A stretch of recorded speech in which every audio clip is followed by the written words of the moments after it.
యోహాను సువార్త 4వ అధ్యాయము 35వ వచనం నుండి 4వ అధ్యాయము 44వ వచనం వరకు. ఇంకా 4 నెలలైన తరువాత కోతకాలము వచ్చునని మీరు చెప్పుదురు కదా. ఇదిగో మీ కన్నులెత్తి పొలములను చూడుడి. అవి ఇప్పుడే తెల్లబారి కోతకు వచ్చి ఉన్నవని మీతో చెప్పుచున్నాను. విత్తువాడును కోయువాడును కూడా సంతోషించినట్లు కోయువాడు జీతము పుచ్చుకుని నిత్య జీవార్థమైన ఫలము సమకూర్చుకొనుచున్నాడు. విత్తువాడొకడు కోయువాడొకడను మాట ఈ విషయంలో సత్యమే. మీరు దేనిని గూర్చి కష్టపడలేదో దానిని కోయుటకు మిమ్మును పంపితిని. ఇతరులు కష్టపడిరి, మీరు వారి కష్ట ఫలములో ప్రవేశించుచున్నారని చెప్పాను. నేను చేసినవన్నీ నాతో చెప్పినని సాక్ష్యమిచ్చిన స్త్రీ యొక్క మాటను బట్టి ఆ ఊరిలోని సమరయులలో అనేకులు ఆయన యందు విశ్వాసముంచిరి. ఆ సమరయులు ఆయన యొద్దకు వచ్చి తమ యొద్ద ఉండుమని ఆయనను వేడుకొనిరి గనుక ఆయన అక్కడ 2 దినములుండెను. ఆయన మాటలు వినినందున ఇంకనూ అనేకులు నమ్మి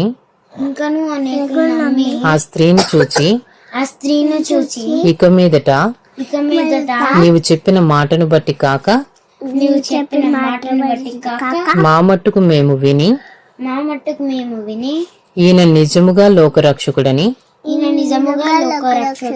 తెలుసుకుని నమ్ముచున్నామనిరి.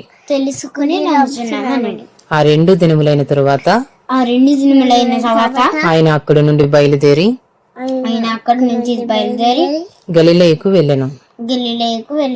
ఎందుకనగా ప్రవక్త స్వదేశములో ఘనత పొందడని యేసు సాక్ష్యం ఇచ్చెను. యోహాను సువార్త 4వ అధ్యాయము 45వ వచనం నుండి 54వ వచనం వరకు. గలిలయులు కూడా ఆ పండుగకు వెళ్ళువారు గనుక యెరూషలేములో పండుగ సమయమున ఆయన చేసిన కార్యములన్నీ వారు చూచినందున ఆయన గలిలయకు వచ్చినప్పుడు వారు ఆయనను చేర్చుకునిరి. తాను నీళ్లు ద్రాక్షారసముగా చేసిన గలిలయలోని కానాకు ఆయన తిరిగి వచ్చెను. అప్పుడు కపెర్నహూములో ఒక ప్రధాని కుమారుడు రోగి అయి ఉండెను.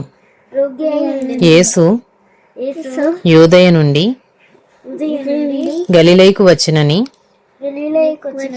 అతడు విని ఆయన యొద్దకు వెళ్లి తన కుమారుడు చావ సిద్ధమై ఉండెను గనుక ఆయన వచ్చి అతని స్వస్థపరచవలెనని వేడుకొనెను. యేసు సూచక క్రియలను మహత్ కార్యములను చూడకుంటే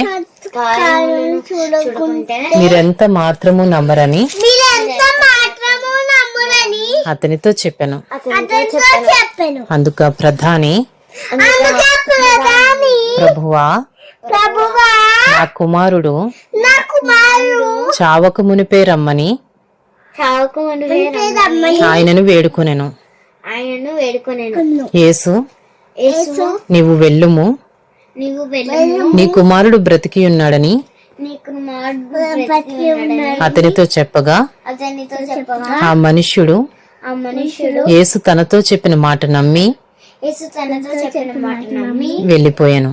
వెళ్ళిపోయాను. అతడు ఇంకా వెళ్ళుచుండగా అతడు ఇంకా వెళ్ళుచుండగా అతని దాసులు అతని దాసులు అతనికి అతనికి ఎదురుగా వచ్చి ఎదురుగా వచ్చి అతని కుమారుడు బ్రతికి ఉన్నాడని అతని కుమారుడు బ్రతికి ఉన్నాడని తెలియజెప్పిరి.